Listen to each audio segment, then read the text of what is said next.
le fait de prendre des deniers, de s'approprier des deniers publics, en termes très simples, c'est le vol. Et le vol est une infraction qui est réprimée au titre de notre code pénal. Mais en droit, profiter de sa position de fonctionnaire, de mandataire des intérêts de l'État pour s'enrichir est une action répréhensible. Et si on ne veut pas entrer dans la technicité en tant que juriste, c'est ce que nous appelons tous le vol. Et nous savons tous que le vol, d'après les 10 commandements... Voilà, bonjour, bonsoir, très chers internautes du 3W Plus Clair Télévision. Vous êtes nombreux, vous nous suivez de partout. Ça a toujours été un réel plaisir pour nous de savoir que vous êtes nombreux, vous nous suivez. Et là, je dis d'abord merci à celui qui est derrière la caméra, Joël Gona. Merci à vous tous, vous toutes, que nous avez accordé la chance de vous informer. Aujourd'hui, Joël Kombe reçoit pour vous un professeur. Il est professeur de droit à l'université de Kinshasa. Il s'appelle le professeur Boy Kamulai. C'est avec lui que nous allons parler de la situation du dossier qui fait couler beaucoup d'encre et salive. Il s'agit bien de l'affaire 15 millions, la disparition de 15 millions.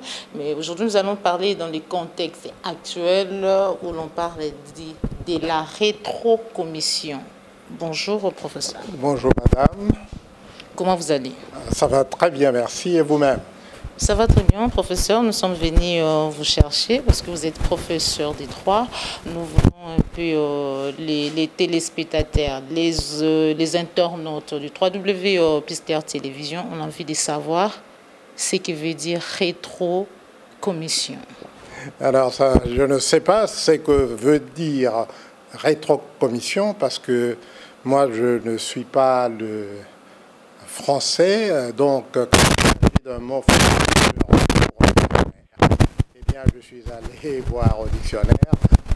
Le mot rétrocommission n'existe pas comme tel dans le dictionnaire de la langue française. Le mot rétrocommission n'existe pas. En tout cas, dans la version du dictionnaire de Petit Larousse que j'ai consulté, le mot rétrocommission n'existe pas dans ce dictionnaire. Voilà, si les mots rétrocommission n'existent pas, d'aucuns estiment que c'est une autre forme de la corruption. Qu'est-ce que vous en pensez? Non, moi je vais aller droit au but. Notre président a utilisé le mot rétrocommission. On lui a posé la question de ce qui se passe avec les 15 millions. Il a dit qu'il ne s'agissait pas de corruption, mais de rétrocommission, une pratique, a-t-il dit, qui, sous d'autres cieux, est illégale, mais qui serait légale dans notre pays. Ici, à Kinshasa? Non, je ne dis pas que c'est. Je répète ce que le président a dit. Maintenant, vous me posez la question d'éclairer l'opinion publique. Je pense que le président a exprimé ce qu'il a exprimé. Il a d'ailleurs dit que ce n'était pas à lui de faire la justice et que la justice suivra son cours normal. Eh bien, pour éclairer notre opinion, c'est que vous avez déjà lu et que notamment dans la presse, on a compris là le fait de s'enrichir, le fait pour un fonctionnaire ou pour une personne qui gère les intérêts de l'État ou les deniers publics, de s'enrichir sur le dos du contribuable est un fait qui est moralement répréhensible, est un fait qui est puni par la loi. Eh bien, dans notre code pénal, nous avons une disposition spécifique qui traite de cette question. Il y a d'abord l'article 145 du Code pénal qui réprime les infractions de détournement des deniers publics. Et il y a ensuite l'article 146 qui, d'une manière très spécifique, énumère tous les comportements de toute personne investie d'une autorité publique ou d'une gestion des deniers publics qui les utiliserait à ses fins propres. Eh bien, dans ce contexte-là, ceux qui ont mal géré, et vous voyez bien que je ne veux expressément utiliser aucun mot, j'ai dit ceux qui auraient mal géré ces 15 millions sont comptables de leur gestion, et c'est à juste titre que l'inspecteur général des finances a diligenté une enquête, et ce sera à juste titre que la justice, au moment où elle sera proprement saisie conformément à la loi, demandera à tous ceux qui ont assumé la gestion de ces 15 millions de justifier de la manière dont ils ont géré cet argent-là.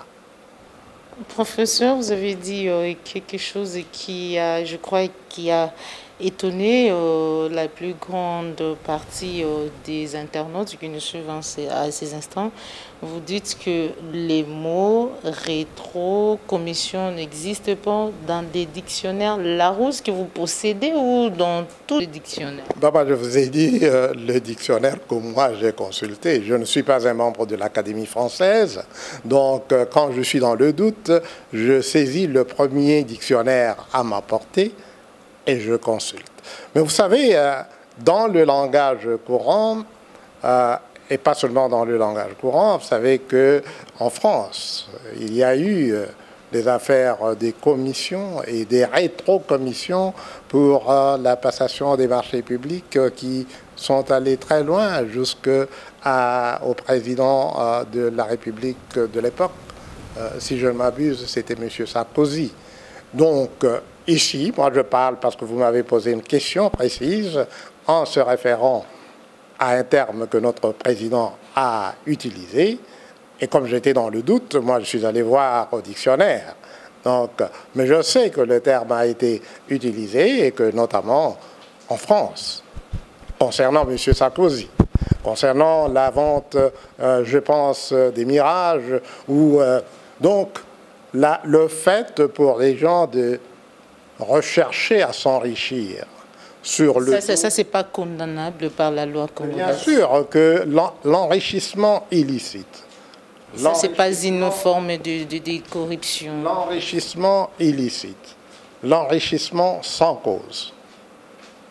Le fait de prendre des deniers, de s'approprier des deniers publics, en termes très simples, c'est le vol.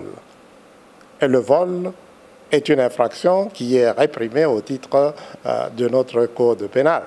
Donc, sous quelque cas de figure que ce soit, que l'on appelle cela commission, et la commission, vous savez que c'est quand vous avez fait un marché, que vous êtes un commissionnaire, que vous avez rendu des services, vous êtes payé pour les services rendus de manière totalement légitime, c'est une commission et c'est dû. Mais lorsque vous n'avez pas rendu des services, lorsque vous êtes un dépositaire d'une parcelle de la puissance publique, et que de seul fait que vous êtes détenteur de cette partie, cette parcelle de pouvoir, vous exigez de recevoir en retour d'un marché que le bénéficiaire du marché méritait. Alors, sous aucun cas de figure, cela ne peut être légitime. Et donc, je pense que le président s'est exprimé, je ne sais pas comment ses conseillers l'avaient préparé, mais il a parlé comme il a parlé, et il a bien dit que la justice va suivre son cours. Mais en droit, profiter de sa position de fonctionnaire, de mandataire des intérêts de l'État pour s'enrichir est une action répréhensible. Et si on ne veut pas entrer dans la technicité en tant que juriste, c'est ce que nous appelons tous le vol. Et nous savons tous que le vol, d'après les 10 commandements, de l'Église, de la table de Moïse. Le vol est un péché. D'après la loi, dans la Bible, c'est un péché et la loi? Mais vous savez que tout ce qui est condamné dans la loi ou dans le code pénal trouve son fondement dans la Bible.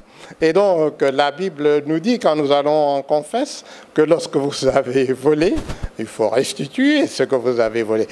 Le prêtre va vous absoudre, mais il va vous dire d'aller retourner ce que vous avez volé. Alors moi, je ne me voudrais pas confondre notre opinion en parlant de commission, en parlant de rétrocommission, en parlant de concussion, en parlant des détournements.